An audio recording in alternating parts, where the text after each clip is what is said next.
Da mesma forma que Jacques Derrida ou Michel Foucault, Jean Starobinski é uma personalidade tão essencial quanto prestigiada no mundo intelectual contemporâneo.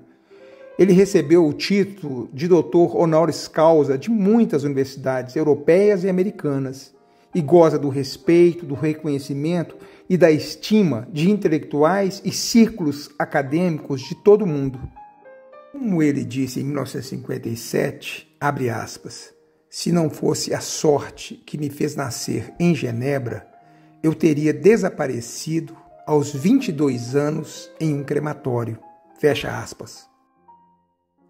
Ter nascido e vivido durante toda a sua vida em Genebra, na Suíça, país não invadido pelos nazistas, salvou a ele e a sua família de se tornarem vítimas do Holocausto. Graduou-se na Universidade de Genebra, seguidamente em literatura clássica e medicina. Lecionou literatura francesa na Universidade Johns Hopkins, nos Estados Unidos, e na Universidade da Basileia e na Universidade de Genebra, na Suíça. Doutor em letras em 1957, com uma tese sobre Jean-Jacques Rousseau, A Transparência e o Obstáculo, obra alçada à condição de clássico da ensaística europeia. Em 1960, conclui um segundo doutoramento, agora pela Faculdade de Medicina, com a tese História do Tratamento da Melancolia, obra que deu origem, em 2012, ao ensaio A Tinta da Melancolia.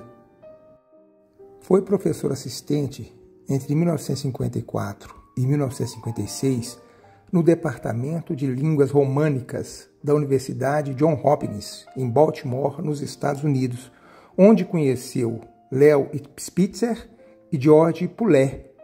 Exerceu as funções de professor de História das Ideias na Universidade de Genebra entre os anos de 1958 e 1985 e também professor extraordinário e professor titular de literatura francesa na mesma universidade entre os anos de 1964 e 1985. Concomitantemente aos cargos anteriores, também foi encarregado de ensinar História da Medicina na Faculdade de Medicina da Universidade de Genebra entre os anos de 1966 e 1985. Foi vice-diretor da Sociedade Suíça de História da Medicina em 1983 e presidente honorário da Associação Europeia para a História da Psiquiatria em 1994. Entre 1964 e 1996, presidiu os encontros internacionais de Genebra, que incentivaram o confronto de ideias entre especialistas acadêmicos e um público mais amplo. Jean Starobinski possuía, portanto, um conjunto de habilidades nas áreas de medicina e literatura, assim como em muitas outras.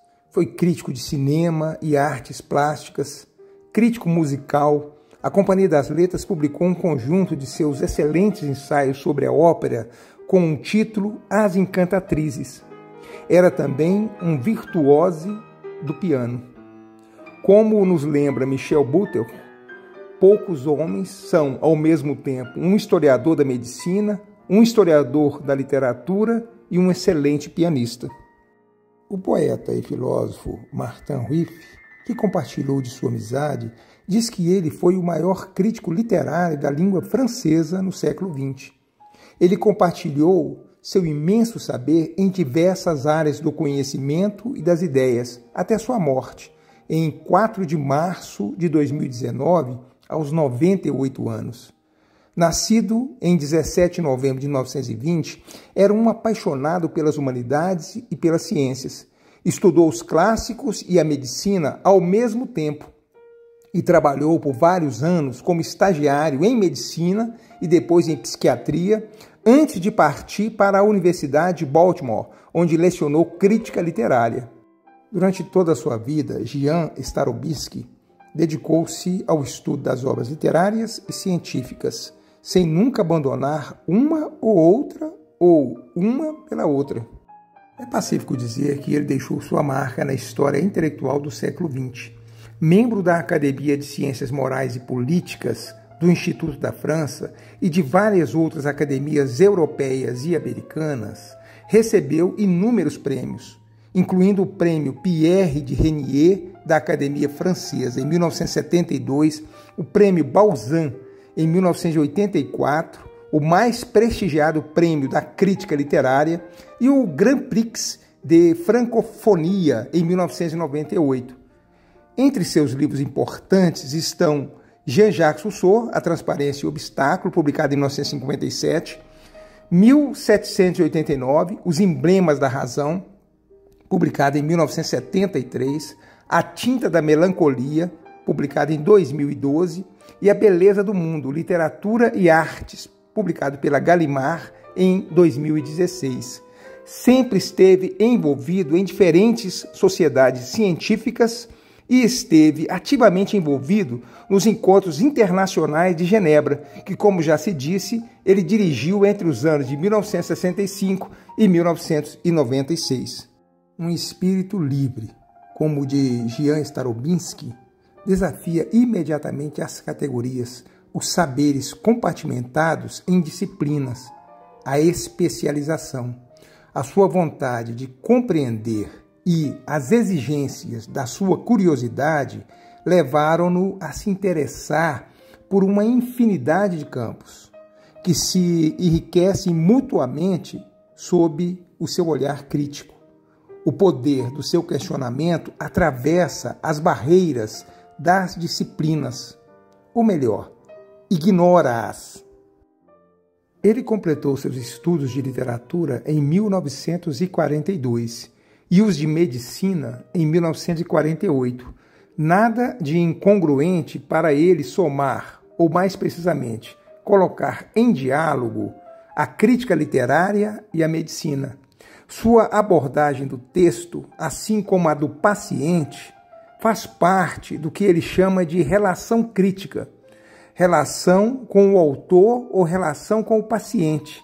É sempre uma relação com uma outra consciência, uma relação que exige um olhar à distância, mas também uma análise marcada pela empatia e pela curiosidade. Foi durante seus estudos de medicina que conheceu Jacqueline Sirman. Eles se casaram em 1954 e tiveram 3 filhos. Enquanto ele continuava sua dupla carreira acadêmica, Jacqueline completou sua formação como oftalmologista.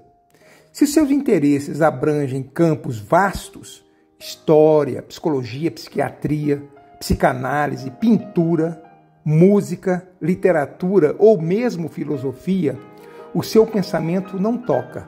Pelo contrário, escava, exige, renova, cria, liberta, profundo, complexo e ainda assim claro. O seu trabalho de investigação tornou o seu nome, o da Escola e da Universidade de Genebra, conhecidos em todo o mundo. O resultado de seu trabalho intelectual e científico é monumental. Inclui cerca de 30 livros e mais de 800 artigos. Ele já foi chamado de gênio, um título que se lhe aplica sem exageros. Ele renovou o conhecimento sobre Rousseau, com a publicação, como já se disse, do livro Transparência e Obstáculo, publicado em 1957, que é um clássico da literatura do século XX. Mudou nossa visão sobre o século XVIII, com obras como A Invenção da Liberdade, publicada em 1964, e 1789, Os Emblemas da Razão, obra publicada em 1973. Deixou-nos uma série de estudos decisivos sobre grandes autores como Montaigne, Baudelaire, Diderot e Montesquieu. É autor de contribuições decisivas para a história da medicina, breviários que os estudantes das ciências humanas prezam com uma relação crítica, publicada em 1970 e depois em 2000. Seus escritos sobre as artes foram recentemente reunidos no livro A Beleza do Mundo, Literatura e Artes, publicado em 2016. Em 2003 foi criada a coleção Jan Starobinski nos arquivos literários suíços, reunindo todos os seus manuscritos, notas e correspondências escritas por este famoso professor de Genebra, com notas, recortes e comentários preservados e disponibilizados para fins de pesquisa. Em 2010, confiou a sua biblioteca pessoal, composta de mais de 40 mil livros, aos arquivos literários da Biblioteca Nacional Suíça. O acervo dessa vasta e inestimável biblioteca é um tesouro que põe em evidência um mundo de excepcional riqueza e requinte. A sua unidade foi mantida e deve ser tornada acessível às gerações futuras. A biblioteca do escritor se tornou sua memória, sua agenda de endereços, seu repertório de ideias, suas gavetas de projetos e, principalmente, seu espaço mental. É também um ambiente vasto e controlado, íntimo e ramificado, onde ele viveu e se movimentou com amor e facilidade. Ele via sua biblioteca como ferramenta de trabalho. Em uma entrevista que concedeu, disse o seguinte, abre aspas, "A minha biblioteca é, no máximo, um reflexo das divisões disciplinares das instituições modernas do conhecimento, com algumas ilhas constituídas por temas atualmente em estudo, trabalhos em curso.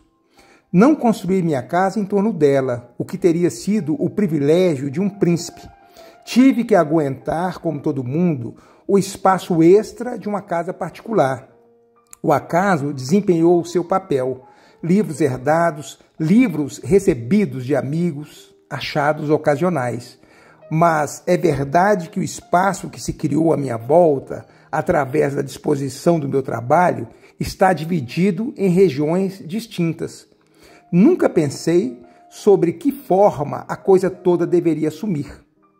Ainda assim, era necessária uma ordem." Fecha aspas.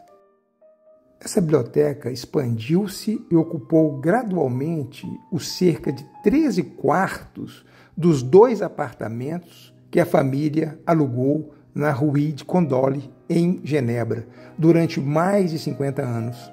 A biblioteca foi invadindo gradativamente todos os cômodos, ocupando inclusive a cozinha do apartamento térreo, também consultório médico de Jacqueline Starobinski, sua esposa, oftalmologista. Bem provavelmente, não era a residência de um príncipe, mas não era um apartamento apertado. Para que tal biblioteca fosse criada, foi necessário um conjunto de condições que só podem ser satisfeitas muito excepcionalmente. Tanto uma tradição familiar e meios financeiros significativos, mas também uma grande oferta de obras antigas de livreiros e de sebos da Genebra do tempo da guerra e do pós-guerra, cosmopolita e culta, e muito espaço, é claro. O que surpreendia a seus amigos e àqueles em geral que a visitavam era a extraordinária facilidade com que ele encontrava cada um de seus livros, sem catálogo ou plano de organização, simplesmente por uma memória construída, como na antiguidade, graças às combinações visuais e à colocação dos livros em salas, onde cada um representava um dos lugares do vasto campo de interesse do crítico. Havia o espaço da história da ciência, o armário da filosofia europeia, o dos costumes e dos dicionários, a história da arte, as partituras, a poesia, tudo isso geralmente ordenado em 2 filas. Na Rue de Condoli, lembra Starobinski, a distribuição dos nossos apartamentos em 2 andares permitiu-me dedicar os 4 quartos com vistas para o pátio do piso térreo, onde os nossos filhos viveram, a diferentes funções. Bibliotecas, estantes, armários permitiram-me constituir subconjunto dos quais ainda me lembro perfeitamente. Vejo muito claramente o sistema da literatura estrangeira, alemão, italiano, espanhol, inglês, e também os grandes armários onde eu guardava os textos psiquiátricos.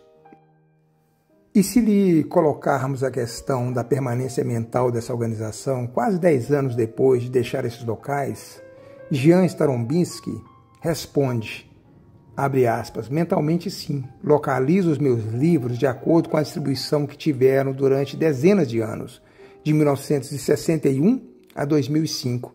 Isso me ajuda, fecha aspas. Em diversas ocasiões, ele repetiu que a sua biblioteca não era uma coleção de um bibliófilo, mas sim uma ferramenta idealmente adaptada às suas necessidades como investigador e professor. O que ele não encontrou coletado nas bibliotecas dos institutos universitários de Genebra, ele teve que reunir. Já disse ele uma vez, abre aspas, a história das ideias, especialmente quando especializada, requer necessariamente uma vasta biblioteca. Convoca não apenas teólogos, filósofos, poetas, mas também teóricos do direito e juízes que aplicam essa lei. Artistas, viajantes, memorialistas.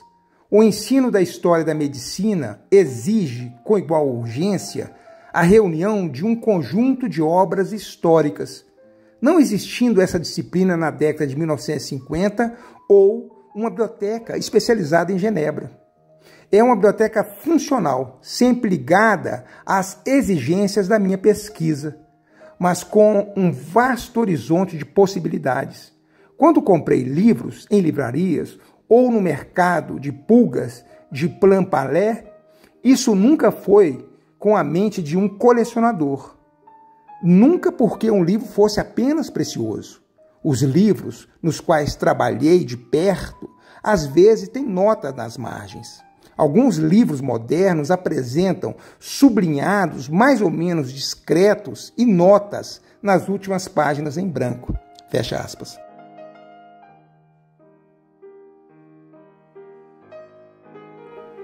Aqui o vemos em sua biblioteca.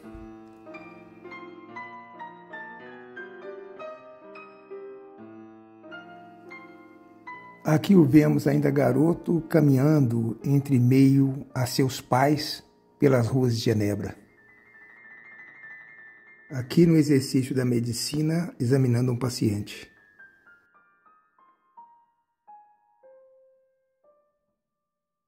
Aqui o encontramos na companhia de seu amigo Georges Poulet.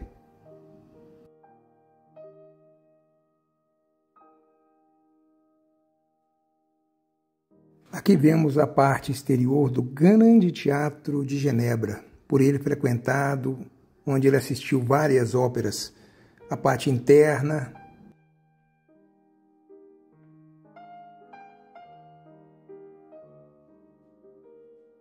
Aqui o grandioso auditório do Grande Teatro de Genebra.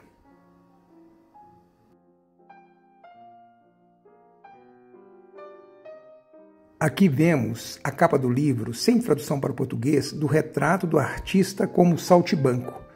Desde o romantismo, o bobo da corte, o acrobata e o palhaço são as imagens hiperbólicas e deliberadamente distorcidas que os artistas têm prazer em dar de si mesmos e da própria condição da arte.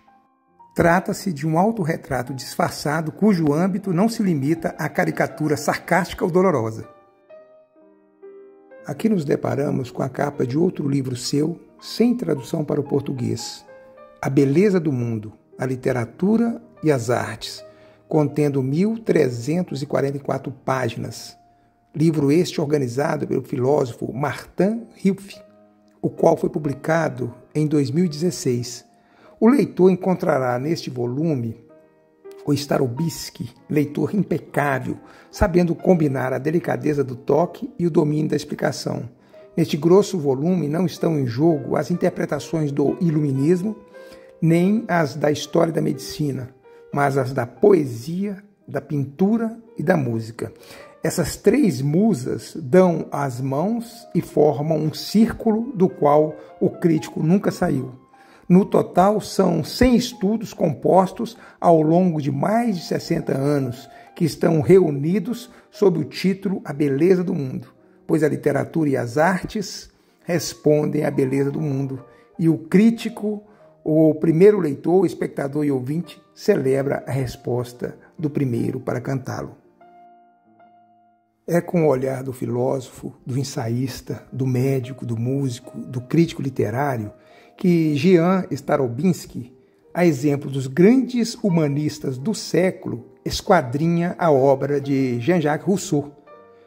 Delicadamente dedica a mesma atenção à evidência e às sombras do espírito, interroga o sentido dos gestos, começados e interrompidos, investiga a amarga reflexão de Rousseau ao ter de afrontar a perda de um mundo regido pela transparência e ser condenado a viver em um mundo mediado pela propriedade e pelas instituições.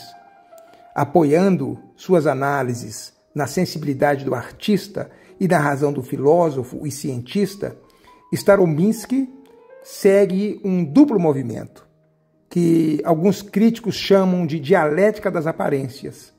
Interroga o mundo visível, denunciando as aparências enganosas, mas ao mesmo tempo dá a essas aparências um sentido novo e inteiramente diferente. Mozart, Goya, Davi, Blake, Rousseau se encontram enfeixados, interligados em 1789, os emblemas da razão, permitindo a compreensão mais rica possível dos comportamentos humanos mentais do tumultuoso fim do século XVIII. Este livro toma como objeto as várias manifestações da cultura e particularmente das artes no momento da Revolução Francesa. Ele constitui uma interpretação fundamental a respeito das sensibilidades, das ideias, modos de ser e de pensar imbrincados nesse momento nevrálgico que articula os tempos do antigo regime com a época contemporânea. Fascinante exercício de decifração em que Jean Starobinski vai acompanhar as pesquisas de Ferdinand Saussure, esse importante linguista francês, sobre os textos dos poetas gregos latinos. Nascido 100 anos antes dos acontecimentos revolucionários de 1789, o nobre francês Charles Louis Segundart, que viveu entre 1689 e 1755, o Barão de Montesquieu, ou simplesmente Montesquieu, teve em vida apenas uma paixão, a moderação. Os extremos e os excessos não são feitos para serem o curso normal das coisas, escreveu ele a respeito da decadência dos grandes impérios. Foi também sob o signo da moderação que suas ideias ficaram para a posteridade. Referência obrigatória nos principais fatos políticos do século XVIII, o autor de O Espírito das Leis tornou-se objeto da admiração tranquila, isenta de idolatrias ou ódios. Neste livro, Starobinski faz do ideal de equilíbrio o fio condutor do ensaio, percorrendo temas menos conhecidos da obra de Montesquieu, como a felicidade e o amor. O historiador compõe um perfil sensível e instigante, que conduz o leitor ao cerne da reflexão do filósofo. Se todo poder tende à violência, qual o lugar reservado à liberdade? Para Montesquieu, é a lei que resguarda os homens da violência. A justiça é eterna e não depende das convenções humanas. E se dependesse, esta seria uma verdade terrível, diz ele.